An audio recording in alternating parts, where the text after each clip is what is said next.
Bonjour peuple de Dieu, bonjour frères et sœurs, enfants de Dieu, que le Seigneur nous bénisse. Bonne fin de semaine à tous. Nous disons merci au Seigneur pour son amour. Malgré nos erreurs, il nous fait davantage grâce. Il ne nous refuse pas son aide, que toute la gloire lui revienne. Ce matin, nous partageons la parole de Dieu sous le thème « Le choix à faire entre la lumière ou le ténèbre, entre Jésus-Christ ou le diable ». Dans 1 Jean, le chapitre 1, le verset 5 à 8, il est écrit « Dieu est lumière et il n'y a aucune trace de ténèbres en lui. Si nous prétendons être en communion avec lui, tout en vivant dans les ténèbres, nous sommes des menteurs et nous n'agissons pas comme la vérité l'exige de nous. Mais si nous vivons dans la lumière, tout comme Dieu lui-même est dans la lumière, alors nous sommes en communion les uns avec les autres. Et parce que Jésus, son Fils, a versé son sang, nous sommes purifiés de tout péché. Bien-aimés frères et sœurs, le Seigneur nous a créés à son image et à sa ressemblance. L'une des caractéristiques de Dieu, c'est qu'il est lumière. Et réciproquement, nous sommes également des lumières, selon Genèse 1, le verset 27 et Jean 8, le verset 12. Au commencement, la terre était vide et informe et l'Esprit de Dieu se mouvait au-dessus des eaux. Dieu a séparé la lumière et les ténèbres et il a donné par l'Esprit une forme à la terre. Et donc nous avons besoin de la lumière pour marcher et nous sommes nous-mêmes lumière pour éclairer partout là où il y a les ténèbres.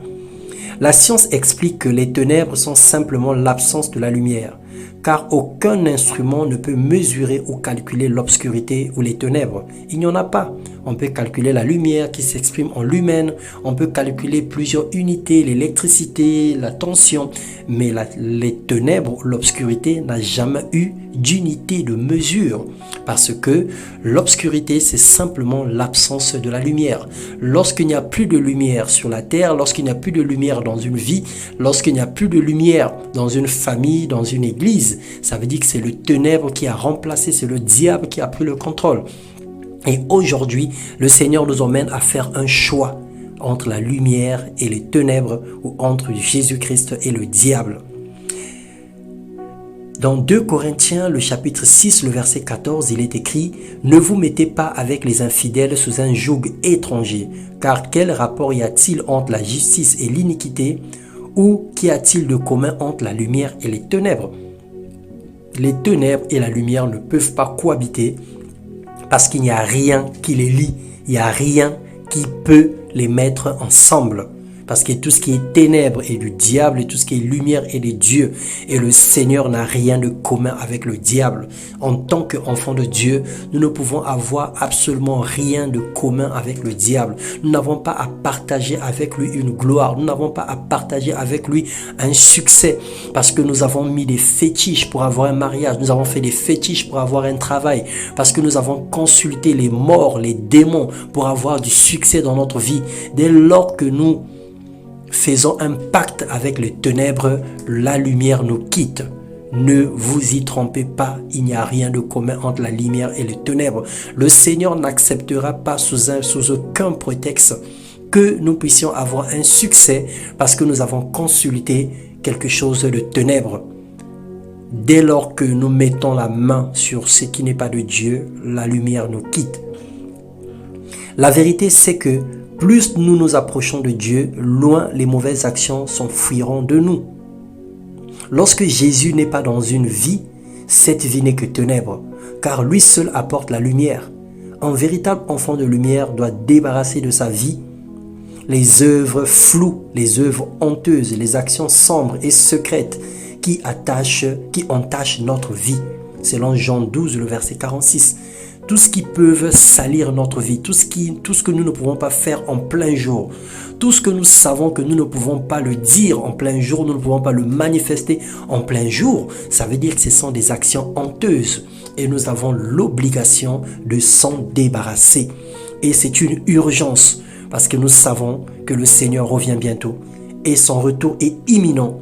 Nous devrons nous empresser à éloigner de notre vie toute forme d'obscurité, toute forme de ténèbres, tout ce qui entache, tout ce qui salisse notre vie. La grâce du Seigneur est encore disponible ce matin dans nos vies. Si le Seigneur nous parle, si ce message est parvenu dans nos oreilles, dans nos cœurs, c'est parce que le Seigneur veut que nous puissions faire une sélection. Le Seigneur nous donne le temps de pouvoir choisir, le temps de décider, le temps de se débarrasser, le temps de se laver, de se revêtir de nos robes blanches et de marcher en plein jour. Parce que la nuit est avancée et la lumière approche. Alors sortons de tout ce qui est ténèbres, sortons de tout ce qui est sombre, sortons de tout ce qui est flou, sortons de tout ce qui est ténèbres et faisons le choix de marcher dans la lumière. Parce que Christ a fait de nous la lumière du monde et le sel de la terre. Quelle que soit la quantité de la lumière que tu as, quelle que soit la taille de la lampe que tu es, tu dois éclairer, tu dois briller, tu dois rayonner, tu dois scintiller. Père, nous levons nos mains vers toi pour te demander d'éclairer davantage nos vies. Nous avons besoin de toi et nous voulons séparer de nos vies toute mauvaise source ténébreuse dans le nom puissant de Jésus. Mon frère, ma sœur, aujourd'hui même, la voix du Seigneur est parvenue à tes oreilles. N'endurcis pas ton cœur. Cherche le Seigneur véritablement. Le Seigneur a la clé de tout succès entre ses mains et c'est lui qui ouvre toutes les portes et personne ne peut fermer. Et lorsqu'il ferme et personne ne peut ouvrir, ne te crains pas, ne crains pas le lendemain. Ne t'effraie pas de ce que ta vie sera demain. Mais lorsque tu choisis le Seigneur et lui, il prendra soin du reste, alors prends la décision de te débarrasser de tout ce qui ne le glorifie pas. Dans le nom puissant de Jésus, que le Seigneur vous bénisse une fois de plus encore. Excellent week-end à tous. Amen.